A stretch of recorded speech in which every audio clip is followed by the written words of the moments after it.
The Persian Wars. How the Greeks defended Europe against Asiatic invasion, and drove the Persians back across the Aegean Sea. The Greeks had learned the art of trading from the Aegeans, who had been the pupils of the Phoenicians. They had founded colonies after the Phoenician pattern. They had even improved upon the Phoenician methods by a more general use of money in dealing with foreign customers. In the 6th century, before our era, they had established themselves firmly along the coast of Asia Minor, and they were taking away trade from the Phoenicians at a fast rate. This, the Phoenicians, of course, did not like.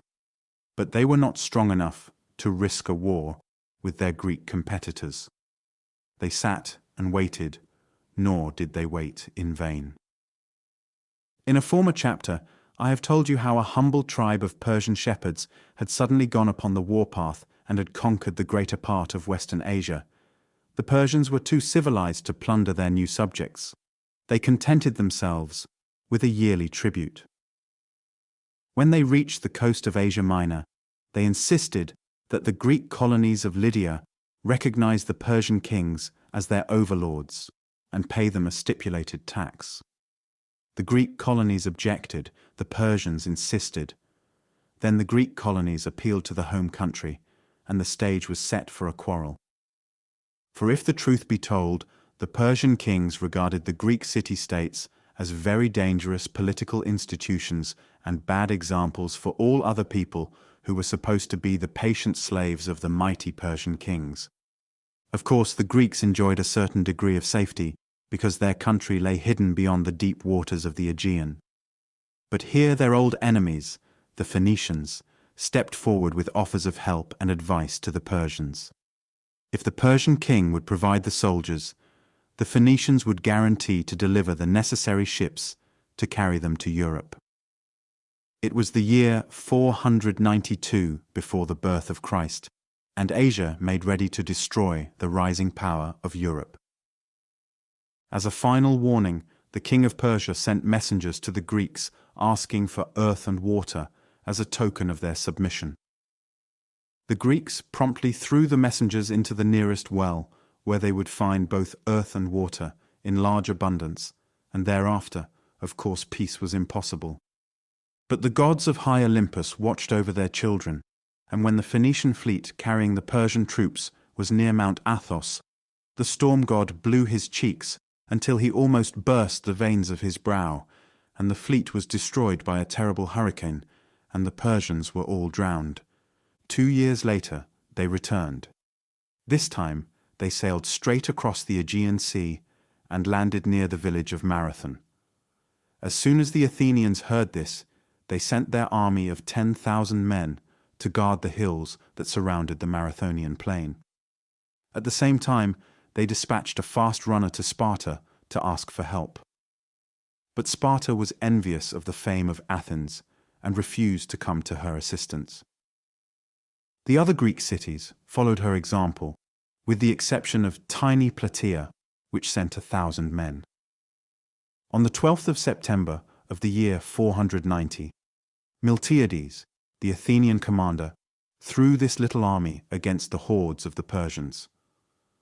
The Greeks broke through the Persian barrage of arrows, and their spears caused terrible havoc among the disorganized Asiatic troops who had never been called upon to resist such an enemy. That night, the people of Athens watched the sky grow red with the flames of burning ships. Anxiously they waited for news. At last a little cloud of dust appeared upon the road that led to the north. It was Phidippides, the runner. He stumbled and gasped, for his end was near. Only a few days before had he returned from his errand to Sparta. He had hastened to join Miltiades. That morning he had taken part in the attack, and later he had volunteered to carry the news of victory to his beloved city. The people saw him fall, and they rushed forward to support him. "We have won," he whispered, and then he died, a glorious death which made him envied of all men. As for the Persians, they tried, after this defeat, to land near Athens, but they found the coast guarded and disappeared, and once more the land of Hellas was at peace. 8 years they waited, and during this time, the Greeks were not idle. They knew that a final attack was to be expected, but they did not agree upon the best way to avert the danger. Some people wanted to increase the army. Others said that a strong fleet was necessary for success. The two parties led by Aristides, for the army, and Themistocles, the leader of the bigger navy men, fought each other bitterly, and nothing was done until Aristides was exiled. Then Themistocles had his chance, and he built all the ships he could and turned the Piraeus into a strong naval base. In the year 481 BC, a tremendous Persian army appeared in Thessaly, a province of northern Greece. In this hour of danger, Sparta, the great military city of Greece, was elected commander-in-chief. But the Spartans cared little what happened to northern Greece, provided their own country was not invaded. They neglected to fortify the passes that led into Greece. A small detachment of Spartans under Leonidas had been told to guard the narrow road between the high mountains and the sea, which connected Thessaly with the southern provinces. Leonidas obeyed his orders. He fought and held the pass with unequaled bravery. But a traitor by the name of Ephialtes, who knew the little byways of malice, guided a regiment of Persians through the hills, and made it possible for them to attack Leonidas in the rear. Near the warm wells, the Thermopylae, a terrible battle was fought. When night came, Leonidas and his faithful soldiers lay dead under the corpses of their enemies. But the pass had been lost, and the greater part of Greece fell into the hands of the Persians. They marched upon Athens, threw the garrison from the rocks of the Acropolis, and burned the city. The people fled to the island of Salamis. All seemed lost, but on the 20th of September of the year 480, Themistocles forced the Persian fleet to give battle within the narrow straits which separated the island of Salamis from the mainland, and within a few hours he destroyed 3/4 of the Persian ships. In this way, the victory of Thermopylae came to naught. Xerxes was forced to retire. The next year, so he decreed, would bring a final decision. He took his troops to Thessaly, and there he waited for spring. But this time the Spartans understood the seriousness of the hour.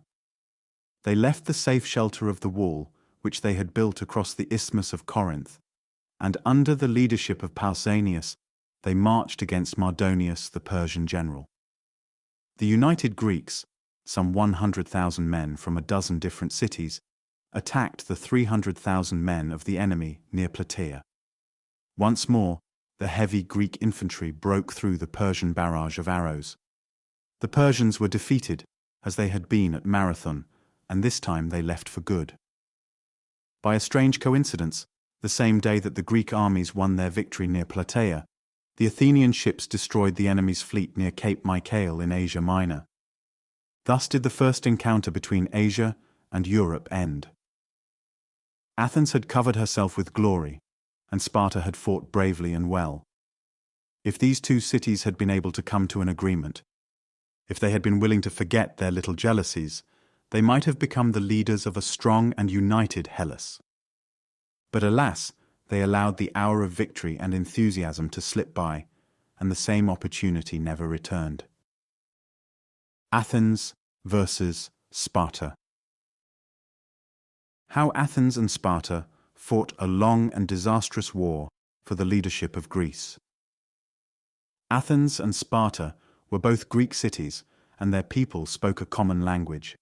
In every other respect they were different. Athens rose high from the plain.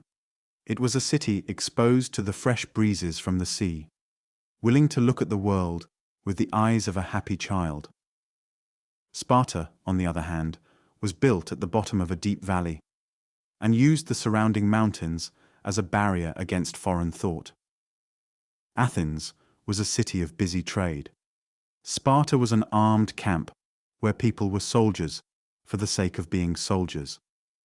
The people of Athens loved to sit in the sun and discuss poetry or listen to the wise words of a philosopher. The Spartans, on the other hand, never wrote a single line that was considered literature. But they knew how to fight. They liked to fight. and they sacrificed all human emotions to their ideal of military preparedness. No wonder that these somber Spartans viewed the success of Athens with malicious hate.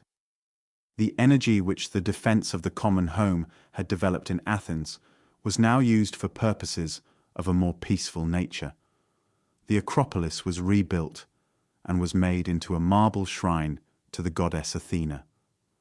Pericles, the leader of the Athenian democracy, sent far and wide to find famous sculptors and painters and scientists to make the city more beautiful and the young Athenians more worthy of their home. At the same time, he kept a watchful eye on Sparta and built high walls which connected Athens with the sea and made her the strongest fortress of that day. An insignificant quarrel between two little Greek cities led to the final conflict.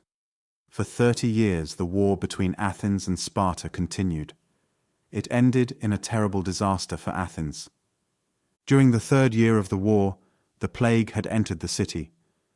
More than half of the people and Pericles, the great leader, had been killed.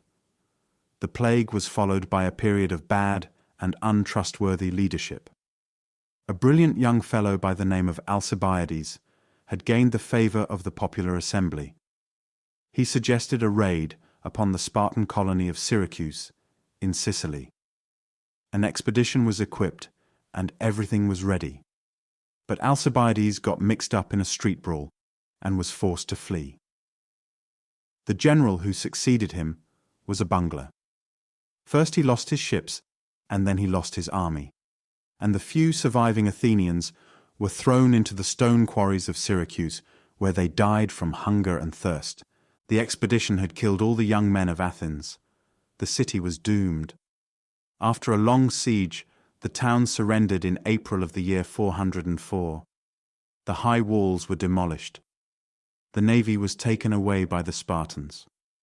Athens ceased to exist as the center of the great colonial empire, which it had conquered during the days of its prosperity. But that wonderful desire to learn and to know and to investigate, which had distinguished her free citizens during the days of greatness and prosperity, did not perish with the walls and the ships.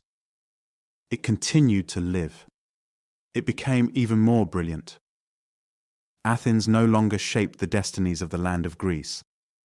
But now, as the home of the first great university, the city began to influence the minds of intelligent people far beyond the narrow frontiers of Hellas.